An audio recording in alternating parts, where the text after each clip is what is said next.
우리 앞뒤 옆 인사합니다. 주님 부활하셨습니다.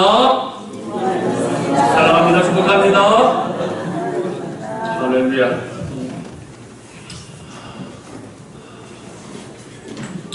이맘때가 되면 젊은이들이 TV보다 더 많이 보는 유튜브에는 종교 논쟁 이야기가 상당히 많이 나옵니다. 특히 기독교의 부활 논쟁이 그 중심에 있습니다.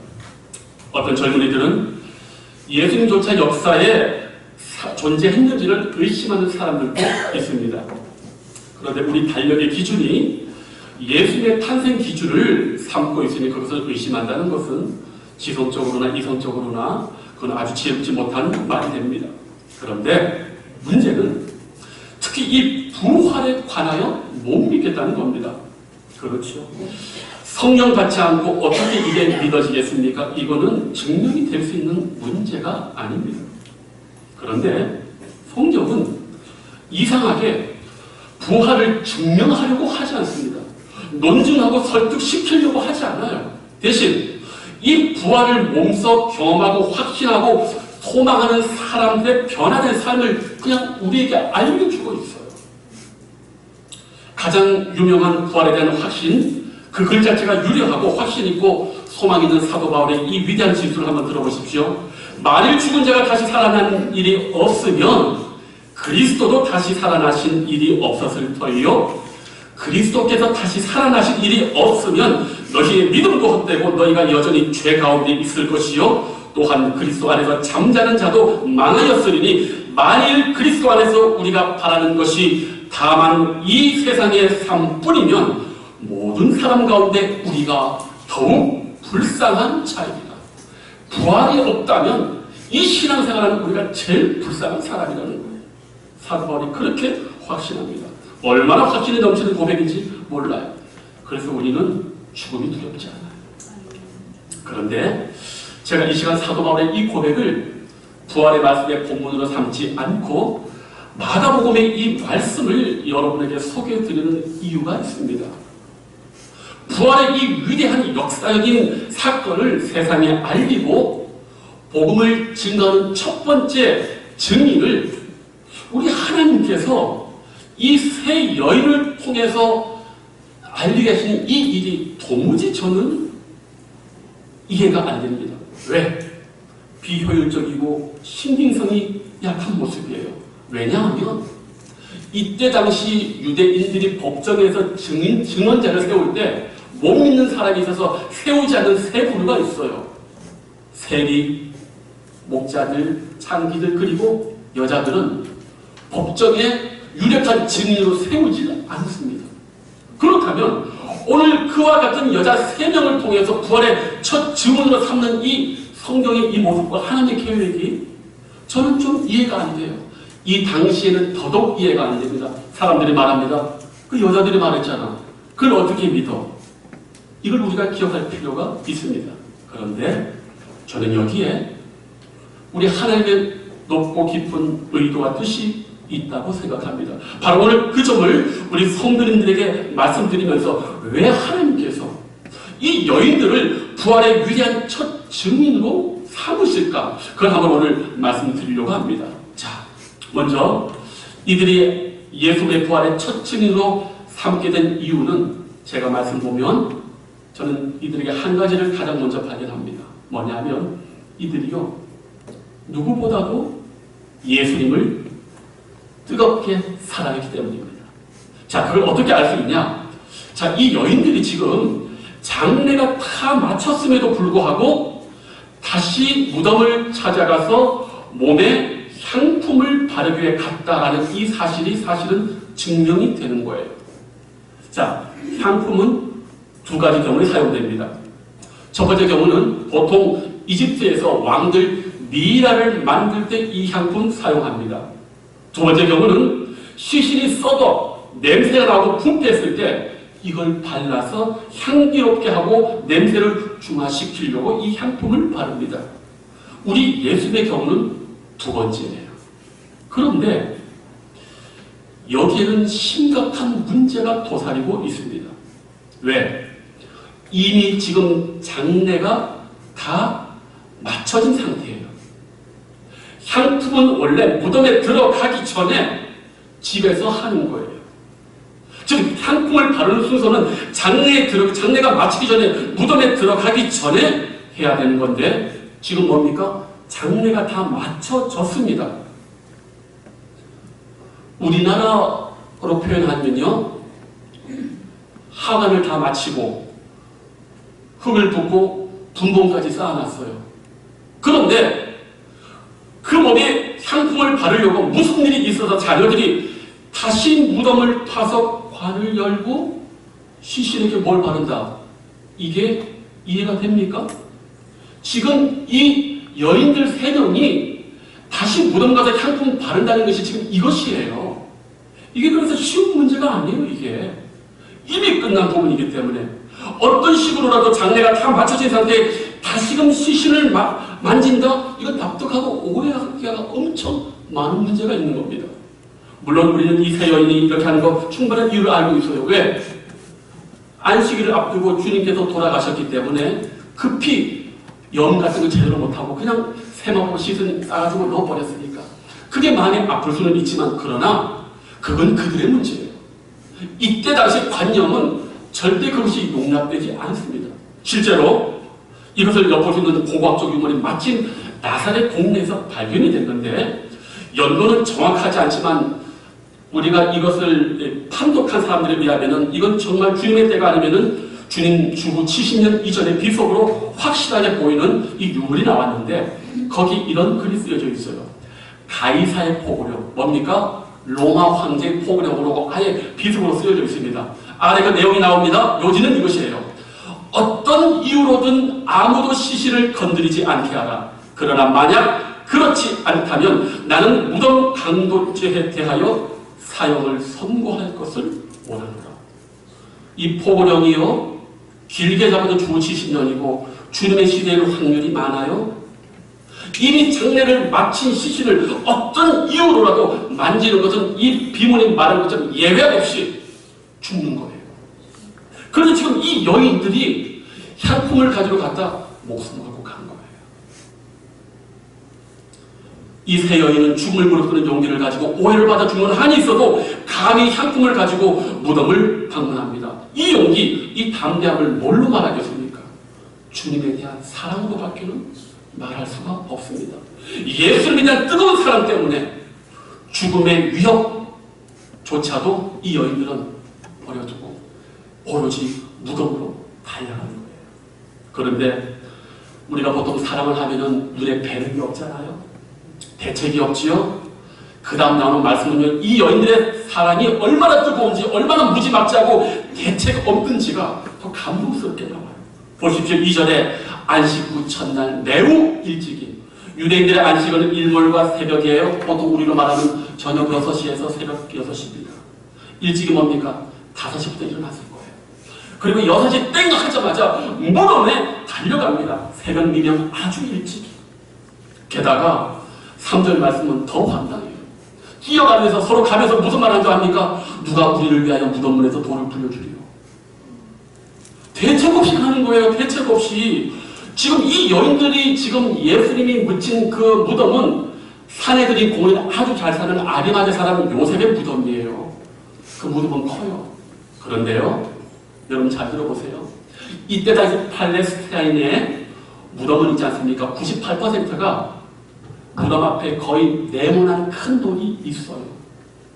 여자들 셋은 못 굴려요. 아니면 2%에 해당되는 아주 높은 산에 잘 가는 사람은 큰 무덤인데 그 2%는 약간 동그란 돌이 앞에 있어요. 그럼에도 불구하고 여자 셋은 절대 못 밀어제칩니다. 그런데 이 여자들은 그 돌문이 옮겨지는 것도 생각 못하고 분명히 굴릴 일도 생각 못하고 무조건 가면서 얘기하는 거예요. 돌이 앞에 있어. 누가 돌을 굴려주지? 이 대책 없이 가는 거예요. 왜? 사랑하니까. 그냥 빨리 가고 싶은 거예요. 그냥 냅다 가는 거예요. 이뿐만이 아닙니다. 돌을 굴려줄 사람은 절대 거기에 있을 수가 없습니다. 이유 아시지요? 예수님께서 국가에 의해서 체제 반역자로 정치범으로 죽었기 때문에 거기에 연루되는 사람은 다 죽을 수 있어요. 누가 거기 무덤에 멀쩡하겠습니까? 알아도 못 가지. 제자들도 그 옆에 못 갔는데. 그러니까 지금 이 여인들이 달려갈 때 돌은 누가 굴리지? 못 굴려요. 그런데도 그 마음의 향품 가지고 가는 거예요. 이걸 뭘로 설명하겠어요? 이거를. 저는 여기에서 참 이 여인들의 대책 없고 무지막지한 이 모습이 더 감동스러워요. 사랑하니까 이런 거예요. 사랑하니까. 우리 다 연애해봤잖아요. 다들. 남은 연애. 사랑하면요. 여자들은 달라요. 여자들은요, 사랑하면서 일할 수 있지만, 남자들은요, 일 같이 못해요. 일할 때도 여자 생각밖에 안 나요. 우리 남자들은 그래요. 감동이 없구나. 나만 그렇구나. 근데 이 여자들도 마찬가지예요. 그저 주님을 사랑하고 주님 앞에 혈품 바르다는 분명히 알고 있어. 돌문은 닫혀져 있고 밀 수 없어. 그런데도 가는 거예요. 이게 사랑이에요. 이게 주님에 대한 뜨거운 사랑이라는 겁니다. 성도님들. 그런데도 이들이요, 이 모습 보십시오. 무작정 모든 위험 요소 알고도 예수님에 대한 넘치는 사랑, 죽음까지도 감내하는 용기로 부대도록 하는 거예요. 저는 서두에 하나님의 섭리가 좀 이해가 안 된다고 제가 말씀드렸어요. 왜? 성도님들 생각해 보십시오. 부활하셨어요. 근데 이 첫 증인으로 이 여자 3명을 선택했는데 생각해 보십시오. 빌라도에게 나타나면 얼마나 험납니까? 빌라도에게 너 나보고 물었지 하나님의 아들이냐고 똑바로 봐 무릎 꿇어. 그러면 얼마나 후대의 이 기록이 어마무시할 거예요. 안나스와 가야바 대제사장 앞에 딱 나타나가지고 너가 하나님의 아들 나를 때리고 조롱했지. 끝나는 거 아니에요? 예루살렘 한복판에 딱 나타나셔가지고 주님이 하루만 나타나도 해결되는 거 아닙니까? 그 생각 안 해보셨어요?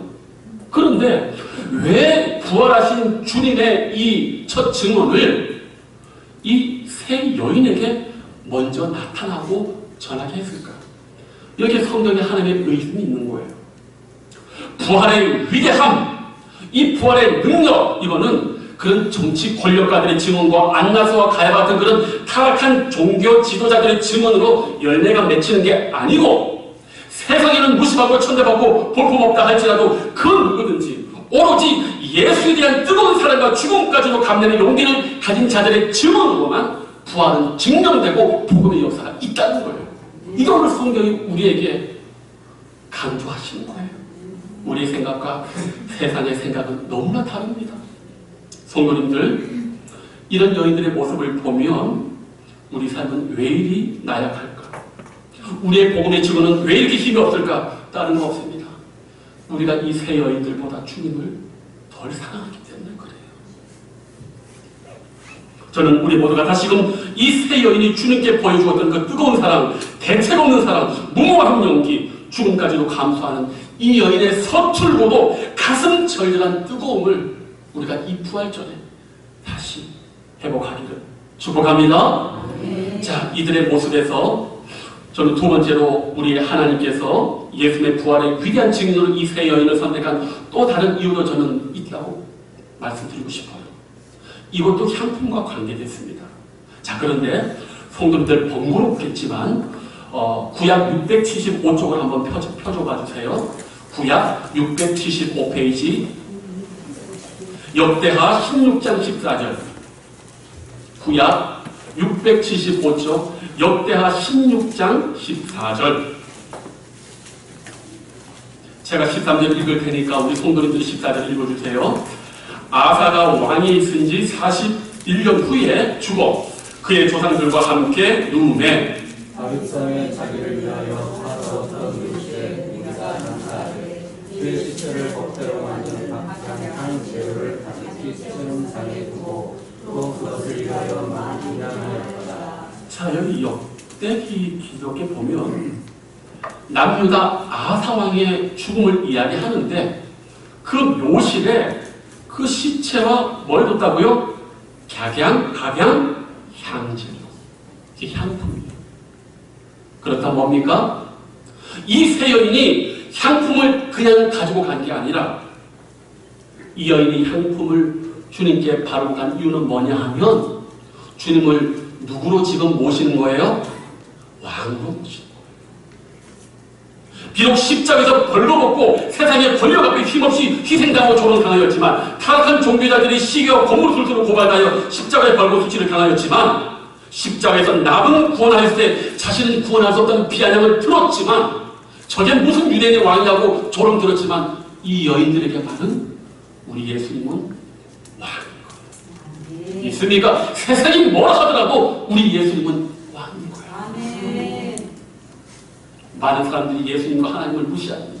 그렇지 않아요. 누가 뭐라고 해도 이 처절하고 불쌍한 죽음을 힘없이 당해도 이 여인들에게만은 우리 예수님 누구라고요? 왕이시라고요. 믿습니까? 세상의 편견과 세상의 말에 우리는 흔들리지 않습니다. 그런 견고한 믿음 가진 사람들에게 우리 하나님께서 부활의 첫 증인으로 삼아주셨으니 이들의 증언과 이들의 전도가 얼마나 강력하고 힘이 있겠어요.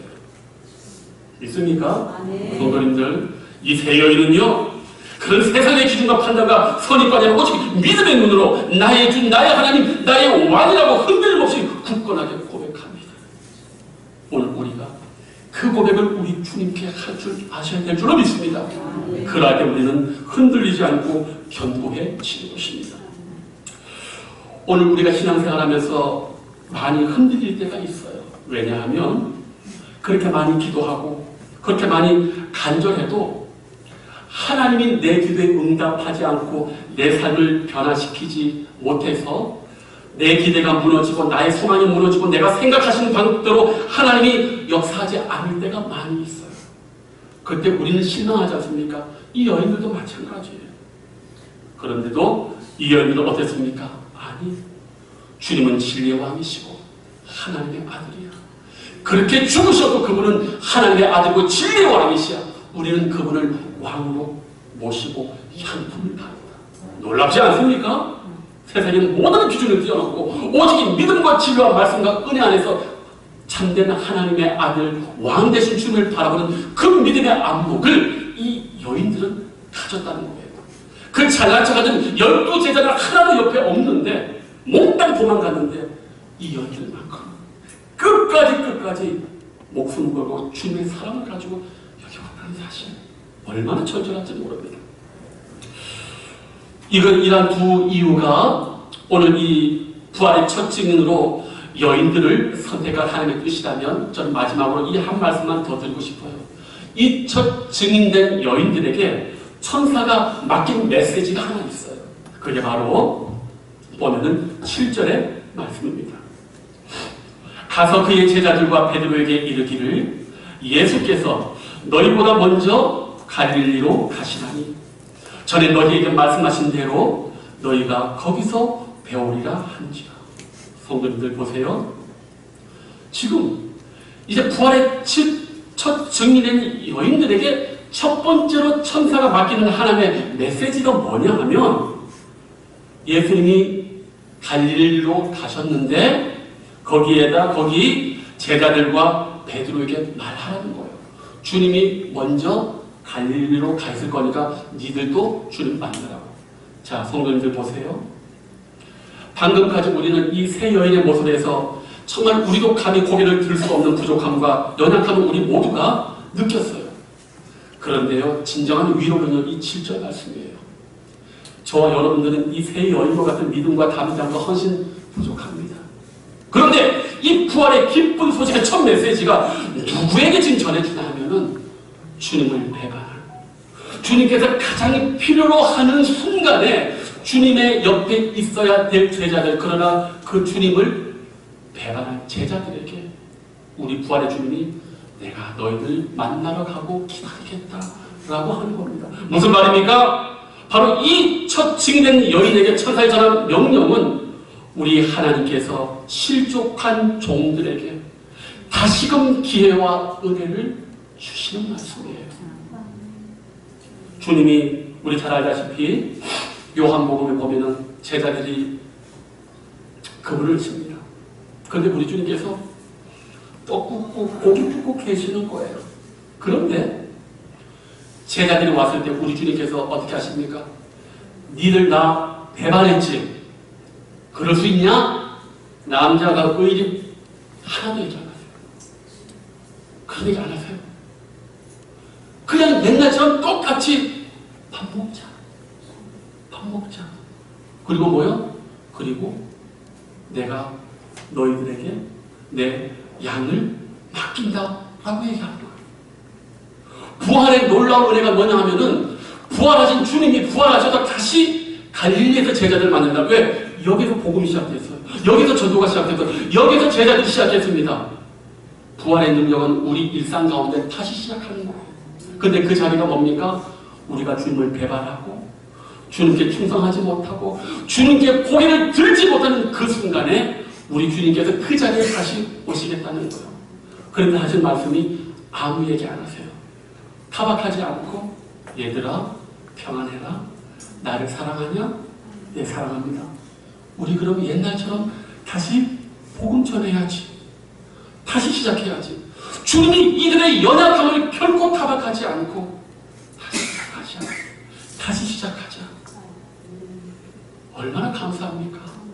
부야 같으면 여기 다 불 받아가지고 다 죽을 사람들인데 우리 주님께서 배반한 제자들에게 오셔가지고 딴 얘기 안 하시고 나 사랑하니 너희들에게 평강이 있을 거다. 주님을 아시는 거예요. 우리의 연약함을 아시는 거예요. 그러나 우리 하나님의 사랑의 그 특징이 뭔지 아십니까? 미워도 다시 한번. 우리 주님의 우리를 향한 사랑은 미워도 죽을 때까지 다시 한번 나는 끝까지 너희들을 사랑하고 믿는다. 너희들의 연약함과 배반은 나는 누구보다도 알고 있다. 다시 시작하자. 여기에 바로 우리 주님의 놀라운 은혜가 있습니다. 사랑하는 성도님들, 부활의 주님께서 실족한 종들에게 다시 친절한 은혜를 베푸시고 용서하고 용납한다는 사실을 우리가 한번 기억할 필요가 있습니다. 아마 이런 얘기를 들으면 사람에게 배반당한 사람들은 그런 말 할 거예요. 인간들은 절대 주님처럼 이렇게 하지 않습니다. 그렇게 말할 수 있어요. 사람들은 절대 그렇게 하지 않습니다. 그러나 성도님들, 그리스도께서 우리 주님께서 그렇게 기꺼이 우리를 용서하셨다고 한다면 우리도 언제든지 다른 사람을 부활의 주님처럼 용서할 각오가 돼 있어야 됩니다. 묻지 말고 따지지 말고 용납해야 됩니다. 부활의 주님이 그렇게 천사들에게 이 증언의 첫 메시지를 받겠다는 사실은 우리에게 정말 모든 사람에 대해서 사랑하고 용납하고 받아들이려고 합니다. 내 힘과 내 뜻으로는 안 됩니다. 그러나 주님은 그렇게 하라고 오늘 성경은 우리에게 말씀하고 있습니다. 오늘 부활의 주일을 맞이해서 사랑하는 성도님들, 이 여인들과 같은 열렬한 주님의 사랑을 회복하시길 소망합니다. 그리고 그분만이 우리의 왕되심을 기억하시길 바랍니다. 그리고 주님의 배반한 제자들에게 보여주신 친절함과 용서함과 관대함을 우리도 넘치는 부활의 능력으로 내 힘으로가 아닌 주님의 능력으로 행할 수 있는 은혜가 있기를 주님의 이름으로 축복합니다. 기도하겠습니다. 아버지 하나님 감사합니다. 오늘 하나님께서 부활의 첫 증인으로 천사를 통해서 세 여인을 아름답게 선택했습니다. 이 여인들은 저 갈릴리 먼 데서부터 따라왔던 여인이고 주님의 십자가를 저 멀리서 끝까지 바라보았던 여인들입니다. 그 기라성 같은 12 제자들은 하나도 없고 모든 사람이 살고자 주님을 떠났지만 이 여인들은 다 마침 장래가 그들 가운데 앞에 있음에도 불구하고 오해와 죽음을 무릅쓰고 왕 대신 주님을 사랑하여 향품을 들고 그냥 여지없이 대책 없이 무모하게 사람 때문에 내달린 이 여인들의 모습을 보면서 우리도 이 부활의 아침에 주님을 누구보다도 사랑하는 주의 종들이 되게 하여 주시옵소서. 감사하고 예수님의 이름으로 기도하옵나이다. 아멘.